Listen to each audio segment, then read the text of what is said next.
तो चलिए chemical kinetics को कंटिन्यू करते हैं और इसके अंदर अपन लोगों ने रेट ऑफ रिएक्शन क्या होती है वो अपन ने डिस्कस किया, अभिक्रिया की दर के बारे में चर्चा की।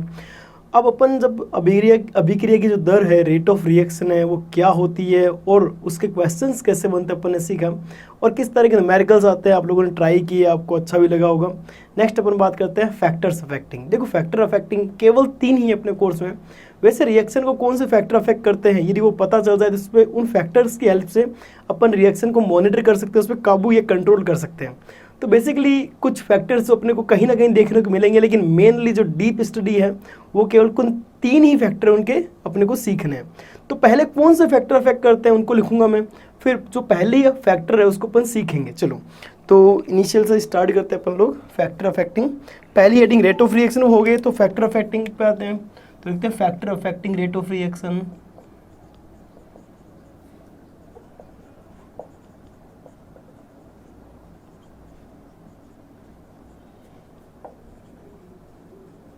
Factor affecting rate of reaction, कौन कौन से फैक्टर इफेक्ट डालने वाले हैं। तो सबसे पहले अपन फैक्टर लिखते हैं जो बेसिकली अपन कुछ चर्चा कर लेते हैं उसके बारे में लिखते हैं। सबसे पहले कंसंट्रेशन ऑफ रिएक्टेंट्स, जो रिएक्टेंट हैं उनके कंसंट्रेशन कितनी ज़्यादा ले रहे हो कितनी कम ले रहे हो, रिएक्शन की रेट उस पर डिपेंड करेगी। आपको अच्छे से पता है, आपने पहले भी केमिकल इक्विलिब्रियम नाम का एक चैप्टर पढ़ा था, इसके अंदर आपने देखा रेट फास्ट हो जाएगी यदि रिएक्टेंट की कंसंट्रेशन ज़्यादा होती है। तो एक जनरल चर्चा अपन लोगों ने तो सीख रखी, उसको रिवाइज किया है। उसके बाद बात करूँ टेम्परेचर बढ़ाते हो तो डिपेंड करता है, हालांकि एक्सोथर्मिक है या क्या एंडोथर्मिक है, हालांकि रेट तो बढ़ती है उससे।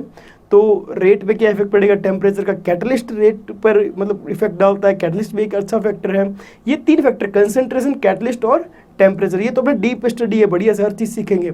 उसके बाद में जो चर्चा करें जैसे रेडिएशंस कैसे हैं, उन पे इफेक्ट डालता है। रेडिएशन इन द सेंस कि यूवी रेज हैं या फिर एक्स रे, गामा रे, उनका प्रेजेंस में करवा रहे हो, या फिर सनलाइट टाइप ऑफ रे हो गया, लेकिन सनलाइट स्पेशली अपन मेंशन करते हैं काफ़ी जगहों पर ऑर्गेनिक में। तो सनलाइट की प्रेजेंस में हो रही है या उसके एब्सेंस में हो रही है, उस पर डिपेंडेंसी है। उसके अलावा जो सब्सटेंस आप रिएक्शन करवा रहे हो उनका फिजिकल स्टेट क्या है, भौतिक अवस्था क्या है, उस पर भी डिपेंडेंसी है।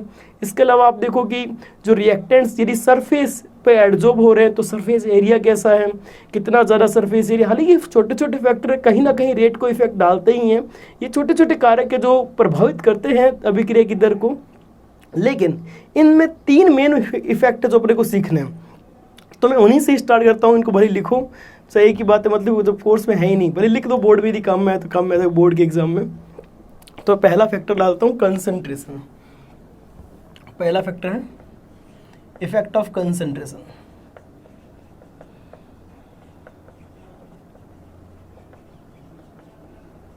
Concentration of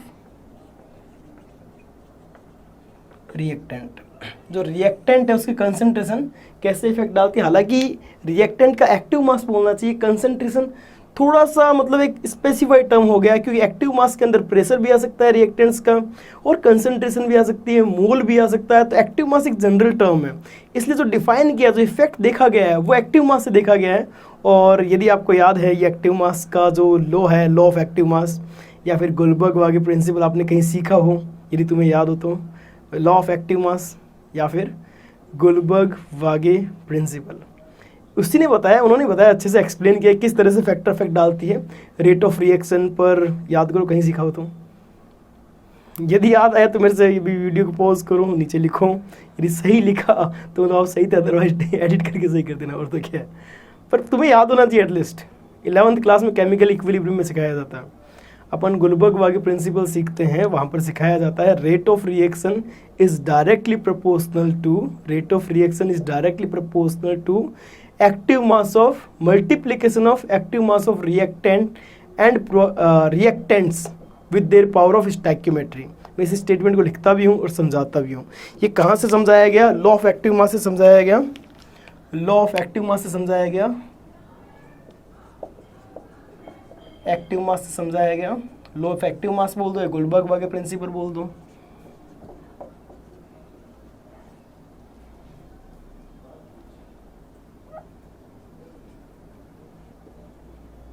Gulberg Wahge principal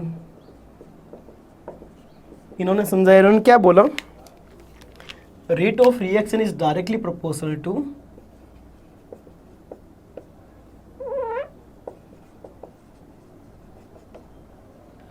rate of reaction is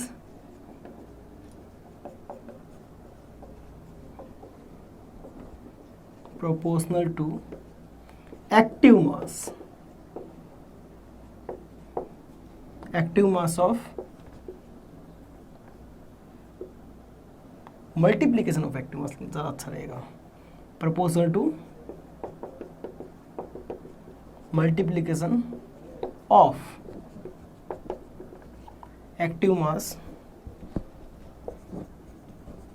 of reactant with their power of stoichiometry coefficient. उनकी पावर क्या होनी, स्टैक्यूमेट्री कोफिशिएंट। समझाते हैं आराम से, इस स्टेटमेंट को समझते हैं। हिंदी में बोलो तो किसी अभिक्रिया की जो दर है वो क्रिया कारक के गुणा की घात रस समीकरणमिति के समानुपाती होता है। फॉर एग्जांपल वहीं पर भी ये एग्जांपल लेते हैं हम लोग, कुछ ए से बी रिएक्ट करता है और product C and D form करता है। यहाँ पर small A small B small C and small D stoichiometric coefficient को रिप्रेजेंट करता है, जबकि capital A capital B reactant और capital C capital D product को रिप्रेजेंट करता है। ठीक है, तो इसके बारे में लिखता हूँ। इसने क्या बोला कि जो रेट ऑफ रिएक्शन है ये केवल और केवल अपन जो चर्चा कर रहे हैं इरिवर्सिबल के लिए कर रहे हैं। रिवर्सिबल होती है तो बैकवर्ड के लिए चर्चा होती है, लेकिन ये फॉरवर्ड केवल और केवल इरिवर्सिबल अनुत्क्रमणीय के लिए चर्चा हो रही है। तो रेट ऑफ रिएक्शन क्या प्रपोर्शन, ये रिएक्टेंट ए का एक्टिव मास लिखने का तरीका ये है, उसकी पावर स्टैक्यूमेट्री आ जाएगी, और बी रिएक्टेंट उसकी पावर क्या आ जाएगी, स्टैक्यूमेट्री, दैट इज बी। ये रेट ऑफ रिएक्शन बनता है। रेट ऑफ रिएक्शन इसके प्रपोर्शनल है। जब भी प्रपोर्शनलिटी हटती है तो कांस्टेंट आता है, जिसको रेट कांस्टेंट नाम दिया जाए, क्योंकि ये रेट एक्सप्रेशन के अंदर बना है। तो दो नई बातें अपन ने सीखी, क्या है, रेट कांस्टेंट, और बात करूं ये एक्सप्रेशन जो बना है इसको बोलते हैं रेट एक्सप्रेशन।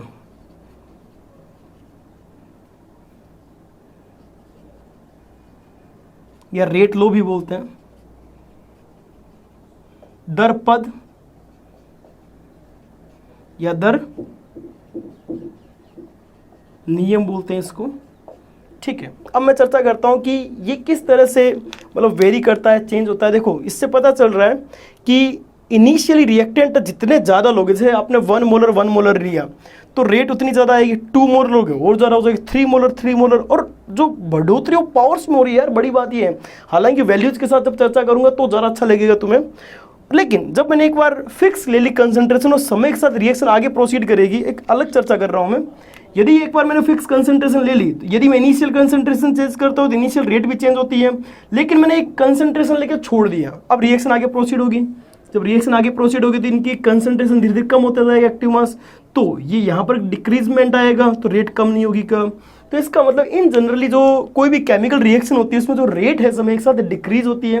डिक्रीज क्यों होती है, क्योंकि कंसंट्रेशन या एक्टिव मास जो समय के साथ डिक्रीज होता है, क्योंकि रिएक्शन आगे प्रोसीड करती है, फॉरवर्ड प्रोसीड करती है, आगे बढ़ती है। ठीक है, इसको मैं एक अच्छे एग्जांपल से समझाता हूँ ताकि आपको क्लियर होगा। लोगों ने भी इस चीज़ को समझा कि यार बिल्कुल बात सही है, तो लोगों ने एक्सपेरिमेंट करने स्टार्ट किए। फॉर एग्जाम्पल एक एक्सपेरिमेंट किया जो अपन चर्चा करते हैं एक एग्जाम्पल से, जैसे ए से 2b से कुछ c बन रहा है या 3c बन रहा है।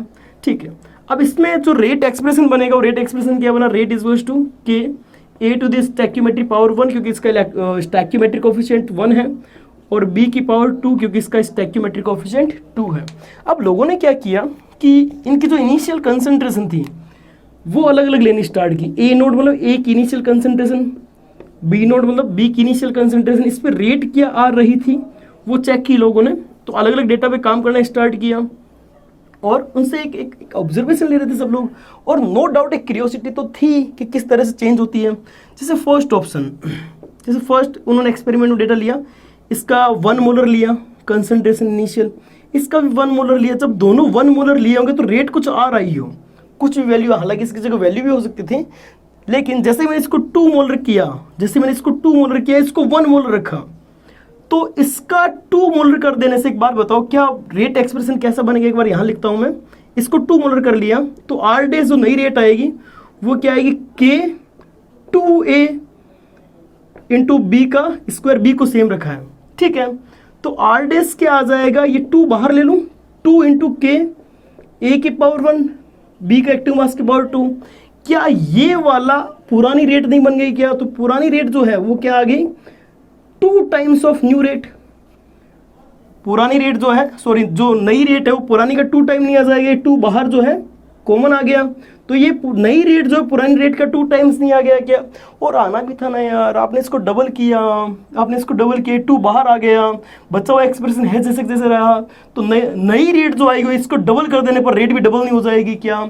इस टाइप के बहुत सारे क्वेश्चन बनते हैं। क्वेश्चन में क्या पूछा जाता है कि यदि इनिशियली ए की कंसंट्रेशन डबल कर दी जाए और रेट एक्सप्रेशन ये, तो रेट कितने टाइम हो जाएगी? तो 2 टाइम हो जाएगी, क्योंकि इसकी पावर 1 है, 2 का 2 बाहर आ जाएगा। लेकिन सामने वाला ये बोलते हैं कि बी को डबल किया, ऐसा भी बन सकता है, इस टाइम पर रेट क्या हो जाएगा? 2 आर। ठीक है, समझ आती है बात। लेकिन यदि कोई मेरे से चर्चा करे, कि इसको 1m फिक्स रखा मैंने, इसको 2m कर दिया, ठीक है, कोई दिक्कत नहीं, मान लेते आपकी बात। लेकिन जैसे इसको 2m किया तो यहाँ पर 2 टाइम किया आपने, जब यहाँ पर 2 टाइम किया है तो ये बाहर जब 2 आएगा, ताकि बी स्क्वायर है जैसे जैसे रह पाए और मैं पीछे वाली वैल्यू के साथ कंपेयर कर पाऊँ, तो ये 2 जब बाहर आएगा तो 4 बन के नहीं आएगा क्या? ये है जैसे जैसे रहा, इसमें कोई चेंज नहीं है जैसे जैसे रहा, तो आर का जो 2 बाहर आएगा, रेट जब बनेगी नई वाली, तो उसमें 4 आ जाएगा बाहर, बनते 2 की पावर 2 बाहर आएगी तो 4, तो रेट 4 टाइम आ जाएगी ना बेटा? समझ आएगा नहीं आया? हाँ कि ना? जब b को डबल करोगे तो रेट 4 टाइम होगी, क्योंकि b का स्क्वायर से इफेक्ट पड़ रहा है, जबकि a को आप 2 टाइम करोगे तो इसका पावर 1 से इफेक्ट पड़ रहा है, तो उसकी रेट जैसी थी उसमें डबल ही होगी पहले की तुलना में। ठीक है, लेकिन मैंने एक और ऑब्जर्वेशन लिया, मैंने क्या किया, इसको 2m कर दिया, इसको भी 2m कर दिया। सोचो जब दोनों को 2m किया होगा मैंने, तो रेट कितनी हुई होगी? 2 टाइम्स तो इससे हुई होगी, लेकिन इससे 4 टाइम, ओवरऑल कितनी आ जाएगी? 8 आर नहीं आ जाएगी क्या? लोगों ने इस तरह से इनिशियल रेट तो थी, कंसंट्रेशन इनिशियल चेंज की, इनिशियल कंसंट्रेशन चेंज की तो इनिशियल रेट अलग अलग मिली, और लोगों ने ऐसे बहुत सारे काम करने स्टार्ट किए और अच्छा लगा लोगों को, और लगना भी था यार, फैक्टर मिला है अच्छा, इफेक्ट करने वाला बहुत प्यारा फैक्टर मिला है। इस तरह से लोगों ने बहुत सारे एक्सपेरिमेंट किया, करते करते करते करते वो दिन आ ही गया जब गुलबर्ग वाकई फेल हो गया। पहले इसका स्क्रीनशॉट लो, मैं तो कहता हूँ स्क्रीनशॉट मत लो, बढ़िया से पॉज करो वीडियो को, नोट्स अच्छे से बनाओ, क्योंकि यही तरीका है जो मॉड्यूल वाला सिस्टम है ना तुम्हारा। देखो आप लोग जाके देखो कि मेरे लेक्चर्स में 2 तरह की चीज़ मिलेगी आपको, क्या? एक 1 लेक्चर 1 चैप्टर वाली थीम मिलेगी, और एक मॉड्यूल वाली थीम मिलेगी। मॉड्यूल में जिसमें कंप्लीट 1 लेक्चर बाई 1 लेक्चर आपको करवाया हुआ है, जबकि 1 लेक्चर 1 चैप्टर, ये मॉड्यूल को जब आप कंप्लीट कर लोगे तो आप जब इसको पढ़ोगे अच्छे से पढ़ने के बाद इसको रिवाइज कैसे किया, तो रिवीजन वहाँ पर है। उसके बाद आपको कुछ ही टाइम बाद अच्छे अच्छे पेपर मिलेंगे उसमें, ताकि तुम पेपर सोल्व कर पाओ और देख पाओ हमने कितना अच्छे से परफॉर्म किया है, हम कितना अच्छा कर पा रहे हैं। और यदि कमी लगे आपको तो प्लीज़ मुझे बताएं, मैं उसको इम्प्रूव करूँगा, है ना? आपके और अच्छा करेंगे, आपको और बिल्ड करेंगे, अच्छा और अच्छा डेवलप करेंगे। चलो तो कंटिन्यू करते हैं। अब क्या था, तो इस तरह से लोगों ने बहुत सारे एक्सपेरिमेंट करने स्टार्ट कर दिए थे। तो इन्हीं एक्सपेरिमेंट से एक एक्सपेरिमेंट हुआ जो मैं तुम्हारे सामने रिप्रेजेंट करता हूँ। एक एग्जांपल और देता हूँ इसी चीज़ पे, एक एग्जांपल और देते हैं। क्या कि लोगों ने देखा कि रिएक्शन कुछ ये हो रही है, ए से बी से कुछ 3C, और इसका रेट एक्सप्रेशन बनना चाहिए था के A⁴ B⁴ ठीक है भाई। अब लोगों ने इस पर क्या किया, इनिशियल कंसंट्रेशन वैल्यू पुट करनी स्टार्ट की। तो इनिशियल कंसंट्रेशन A0 कुछ B0 एंड इसके करस्पॉन्डिंग कुछ रेट आ रही, और इस पर काम करना स्टार्ट कर दिया लोगों ने। अब इस पर जब काम किया तो अलग अलग डेटा लेना स्टार्ट किए। सबसे पहले इसका डेटा 1m लिया, इसका 1m लिया तो रेट कुछ R मिली, इसका 2m लिया, इसका 1m रखा तो R रेट 2R हो गई, इसका 1m रखा, इसको 2R। देखो मैं कैसे कर रहा हूँ, एक को सेम रख रहा हूँ, दूसरे को चेंज कर रहा हूँ, एक को सेम रख रहा हूँ, दूसरे को चेंज कर रहा हूँ, एक को सेम रख रहा हूँ, दूसरे को। रेट इस बारी 8R मिली। तहलका मचा दी इस स्टेटमेंट ने। प्रैक्टिकल डेटा है, प्रैक्टिकल डेटा को क्या ही नहीं सकता। डेटा जो है ये एक्सपेरिमेंट के टाइम मिल रहे थे, एक्सपेरिमेंट के टाइम जब मिल रहे थे तो डेटा पे कोई लांछन नहीं लगा सकता कि भाई साहब तुमने गलत किया है। डेटा से जो रेट मिली वो प्रैक्टिकल रेट मिली है। इसका मतलब ये एक्सप्रेशन जो खोटा और गलत नहीं हो गया है क्या? देखो कैसे गलत हो गया। यदि आप इसको सेम रखते हो, इसको डबल करते हो, तो इसकी पावर 1 है तो रेट भी डबल होनी चाहिए थी। भाई रेट कितना हो गया इसको डबल करने पर? 2⁴ टाइम्स नहीं हो गया क्या? रेट 2⁴ टाइम्स नहीं हो गया, इसका मतलब ये तो गारंटी वाला एक्सप्रेशन लग ही नहीं रहा। बात समझ आई कि नहीं आई? ये वाला तो सेट बैठ रहा है पर ये वाला सेट नहीं बैठ रहा। और एक्सपेरिमेंट किया लोगों ने, इसको 2 किया, इसको 2m किया, रेट 16 मिली, फिर परेशान, फिर लोग रेस सोच रहे हैं साला कि दिक्कत क्या आ रही है, हमने क्या गड़बड़ किया, और या फिर गुलबर्ग वागे ने क्या पाप कर दिया जो उनके लग नहीं रहा। तो ये बात तो साफ हो गई कि गुलबर्ग वागे प्रिंसिपल जो सब पे एप्लीकेबल नहीं होते हैं, ये बात पता चली, और जिन पे एप्लीकेबल होते हैं उन रिएक्शंस को नाम दिया प्राइमरी रिएक्शन। फिर से बोलता हूँ, जब ये जो लो है, ये जो रेट लो, रेट एक्सप्रेशन इस पे अप्लाई नहीं हुआ, तो लोगों की बात समझ में आ गई कि यहाँ पर गुलबर्ग वागे प्रिंसिपल एप्लीकेबल नहीं हो रहा, क्योंकि practical data is always correct. जब प्रैक्टिकल डेटा सही होते ही हैं तो इसका मतलब इसमें कोई गड़बड़ है, इसका मतलब गुलबर्ग वागे प्रिंसिपल सब जगहों पर नहीं लगता। तो फिर क्या किया जाए, तो इसका रेट एक्सप्रेशन एक्चुअली है क्या, तो प्रैक्टिकल डेटा से बनाओ। फिर आपने गुलबर्ग वागे को गलत साबित कर दिया है, तो वो बेचारा आप तो बोलता है तुम खुद से करो बेटा, होशियार बन रहे हो। तो उसने बोला कि खुद से ट्राई करो, प्रैक्टिकल डेटा को देखो। हमने कहा कर लेंगे, क्या दिक्कत है। इसको मैं तुम्हें 2 तरीके से करवाऊंगा, एक तरीका जो बोर्ड में पूछा जाता है, और एक तरीका जो ट्रिक वाला, नवीन जोशी वाला, एनजे वाला। ठीक है, मैं यहाँ पर एक ही एग्जाम्पल कराऊंगा ये वाला, लेकिन ऐसे बहुत सारे एग्जाम्पल तुम्हें मिलेंगे सीट में, डीपीपी में, प्रैक्टिस पेपर में। तो तुम्हें करके ट्राई करके देखना, नहीं हो तो मेरे से पूछना, मैं बताऊंगा किस तरह से करना है।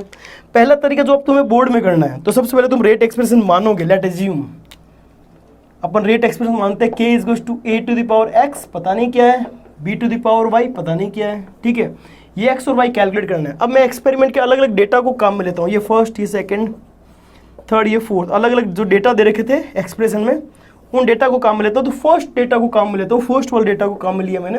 तो फर्स्ट डेटा के अकॉर्डिंग इनिशियल कंसंट्रेशन आर की जगह आर, के की जगह के, रेट आर ही आई है, रेट कांस्टेंट पता नहीं है, इसकी जगह 1 की पावर x और 1 की पावर y। तो इससे आर बराबर के, क्या रेट कांस्टेंट की वैल्यू बराबर आर नहीं आ गई क्या, जिसको मैं आगे काम में लूँगा। सेकेंड डेटा को काम में ले रहा हूँ मैं, सेकेंड डेटा को जब काम में लूँगा तो इसने बोला है कि आर डैश, पता नहीं इस टाइम रेट क्या है, आर डैश के लिए 2r नहीं है क्या इस टाइम पर, रेट 2r आई, और रेट कांस्टेंट के ही रहेगा, वो बदलेगा नहीं, क्योंकि रेट कांस्टेंट एक कांस्टेंट रहता है। और ए की कंसंट्रेशन कितनी है भैया, ए की कंसंट्रेशन 2 है, पावर कितनी है इसकी, x है, और बी की कंसंट्रेशन कितनी है, 1 है, इसकी पावर क्या है, y है। अब देखना, r की वैल्यू, जो k की वैल्यू r के टर्म पुट कर दो, तो 2r बराबर k की वैल्यू r ही है, ताकि कट जाए, ताकि एक्सप्रेशन सिंप्लीफाइड फॉर्म बन जाए, और 2 की पावर x, लेकिन 1 की पावर y है, तो उससे कोई फर्क नहीं पड़ना, वो सेम रह जाएगा, यहाँ पर 1 आ जाएगा, r से r कट जाना है। 2 की पावर 1 बराबर 2 की पावर x नहीं आ गया क्या, यदि बेस सेम है तो पावर सेम नहीं हो जाएगी क्या, यदि आधार समान है तो घातें समान हो जाएगी, तो x की वैल्यू 1 नहीं आ गई क्या। तो x की वैल्यू 1 मैं काम में ले लेता हूँ, या फिर बिना काम में लिए काम कर लूँगा, कोई दिक्कत नहीं। अब मैं डेटा थर्ड को एनालाइज करता हूँ, थर्ड डेटा के अकॉर्डिंग देखना जरा, इसके अंदर वैल्यू पुट करता हूँ, r पता नहीं क्या है, r डबल डैश बोलता हूँ थर्ड डेटा में, और r डबल डैश 8r के इक्वल नहीं आ रही क्या, 8r is equals to k की जगह k रख दिया। a की कंसंट्रेशन कितनी है थर्ड डेटा में, 1 है, 1 की पावर x, और b की कंसंट्रेशन क्या है, 2, b की कंसंट्रेशन 2r नहीं बेटा जी, 2m है, सॉरी, ठीक है, और इसकी पावर कुछ y है, ठीक है, और r की जगह k पुट कर दूं ताकि ये कट जाए, तो 8 इज इक्वल्स टू 1 की जगह 1 रह जाएगा, और 2 की पावर y आ जाएगा, 2 की पावर 3 इज इक्वल्स टू 2 की power y, base same power same, कितना आ जाएगा y का वैल्यू 3 नहीं आ जाएगा क्या, y का वैल्यू कितना आ जाएगा 3। ये लो बन गया रेट एक्सप्रेशन। क्या बना रेट एक्सप्रेशन इसके लिए रेट एक्सप्रेशन बना r is equals to k a to the power 1 b to the power 3। ऐसे बहुत सारे क्वेश्चन मिलेंगे। अब सुनना नवीन जोशी का तरीका क्या बोलता, ध्यान से ऑब्जर्व करना कैसे समझा रहा हूँ मैं। तो मैं इस टाइप के बहुत सारे डेटा मिलेंगे, यहाँ पर कुछ वैल्यूज मिल जाएगी, जैसे 0.12 मिल गया, यहाँ 0.24 मिल जाएगा, समझ गए। तो यहाँ पर वैल्यूज मिलेगी, उन वैल्यूज से तुम्हें एनालिसिस करना है, लेकिन आर से एनालिसिस सिंपल होता है, इसलिए मैंने आर की जगह आर ही रख दिया। अब अपन एनालिसिस करते हैं। तुम्हें अब सुनना, ये 1 सेकंड में आ जाएगा तुम्हारा, 1 ही सेकंड में, बस समझना है। With in 1 second rate expression कैसे बनता है आ जाएगा, लेकिन समझना है, फील लेना है। अब बढ़िया से ध्यान से अपना आपको कंसंट्रेट करने सुनोगे, किस तरह से गिवन डेटा से अपन लोग, मैं क्या सिखा रहा हूँ, किस तरह से गिवन डेटा से अपन रेट एक्सप्रेशन बनाते हैं, जो कि गुलबर्ग वागे से रेट एक्सप्रेशन गलत आ जाता है। फिर एक्सप्रेशन जो बनता है रेट एक्सप्रेशन दर पर जो बनाया जाता है, वो एक्सपेरिमेंटल गिवन डेटा से बनाया जाता है। तो एक्सपेरिमेंट में गिवन डेटा आपको कुछ इस तरह से मिलेंगे, और आपको जो रेट एक्सप्रेशन अभी मैंने बोर्ड वाले तरीके से बताया, जो बोर्ड में करना है तुम्हें, सीबीएसई बोर्ड में या आरबीएसई बोर्ड, जो भी बोर्ड में हो, वो तो इस तरह से करना है, लेकिन तरीके से ट्रिक से कैसे करना है सुनना। तुम्हें क्या करना है, किसी एक, जैसे 2-3 जितने भी हो सकते हैं, जैसे अभी तो 2 ही रिएक्टेंट थे, हो सकते हैं 3 हो सकते हैं, हो सकते हैं 4, 5, 6, कितने भी रिएक्टेंट हो सकते हैं। तो जितने भी रिएक्टेंट देना, तो सबसे पहला काम है एक रिएक्टेंट में कंसंट्रेशन चेंज करना, बचे हुए सबको सेम रखना है। किसी एक रिएक्टेंट की कंसंट्रेशन चेंज करनी है, तो मैं फर्स्ट वाले की चेंज करता हूँ और सबको सेम, सब में एक ही तो बंदा है, इसको रखा मैंने सेम, इसको रखा मैंने सेम। इसको सेम रखते हुए इसको 2 टाइम किया, तो रेट 2 टाइम नहीं हुई क्या? वापस देख लो क्या, जिसकी पावर देखना चाहते हो उसको तो बदलो और सबको कांस्टेंट रख दो। इसको सेम रखा तो इसको 2 टाइम किया, इसको 2 टाइम किया तो रेट भी 2 टाइम, गारंटी इसकी पावर 1 है। यदि बाई चांस ये 4 टाइम होता है, इसको 2 टाइम करने पर 4 टाइम होता है तो पावर 2 नहीं होती क्या? यदि इसको 2 टाइम करने पर 8 टाइम होता है तो पावर 3 नहीं होती क्या? यदि इसको 2 टाइम करने पर 16 टाइम होता तो पावर 4 नहीं होती क्या? 2 टाइम से कम हो रहा है। अगला देखो, अगला डेटा क्या ऑब्जर्व कर रहा हूं मैं, इस डेटा को ऑब्जर्व करो, इस डेटा को ऑब्जर्व करो। इस बार मैंने इन दोनों को सेम रखा और इसको मैंने डबल किया, सही है। इसको मैंने सेम रखा तो पावर भी इसकी पता चलेगी। इसको मैंने डबल किया तो रेट 8 टाइम हुई। अब 2 की पावर कितनी टाइम हुई है? 8 टाइम बोले तो 2 की पावर कितनी टाइम? 2 की पावर 3 टाइम नहीं हुई, इसका मतलब 3 बार निकला होगा यहाँ से। 2 की पावर 3 टाइम, मतलब 2 की पावर 3 बाहर आया होगा तभी तो 8 बना होगा। तो मैं ये देखना, इसको डबल कर देने पर, मतलब इसको 2 टाइम कर देना, 2 की पावर कितनी बाहर आई है, जितनी पावर बाहर आई हुई इसकी पावर रही होगी तभी तो उतनी पावर मल्टीप्लाई आई होगी रेट के। तो इससे रेट एक्सप्रेशन के बस ये पावर 2 आ गई, सॉरी 3 आ गई, और ये पावर 1 आ गई, इससे कम बन जाएगा rate expression. R is K A to the power 1 B to the power 3। मैं फिर से बोलता हूँ कैसे किया मैंने, किसी एक को कांस्टेंट रखा, दूसरे को डबल किया, 2 की पावर कितनी आई? 3 आई, तो इसकी पावर 3। फिर किसी दूसरे को कांस्टेंट किया, इसको 2 टाइम किया, 2 की पावर वापस 1 बाहर आई तो यहाँ पर पावर 1 आ गई, इससे रेट एक्सप्रेशन बन जाएगा। और with in second, fraction of second आप काम कर पाओगे। तो इस तरह से किस तरह से रेट कंसंट्रेशन इफेक्ट डालती है रेट पे, समझ आती है बात।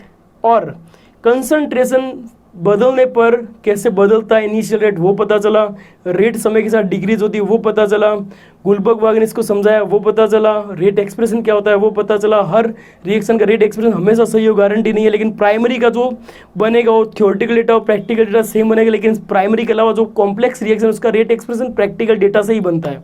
तो ये सारी बातें तुम्हें समझ आई होगी उम्मीद करता हूँ, और मज़ा भी आया होगा। नेक्स्ट में ऑर्डर ऑफ रिएक्शन देखो, कंसंट्रेशन जो है इस चैप्टर का ऑलमोस्ट 40% हिस्सा है, 40 to 50% हिस्सा है। तो कंसंट्रेशन को बढ़िया सीखना, यदि अच्छे सीखे तो आगे कोई दिक्कत नहीं आने वाली, ठीक है। तो नेक्स्ट चैप्टर में, नेक्स्ट लेक्चर में अपन कंटिन्यू करते हैं order of reaction. Thank you so much for watching.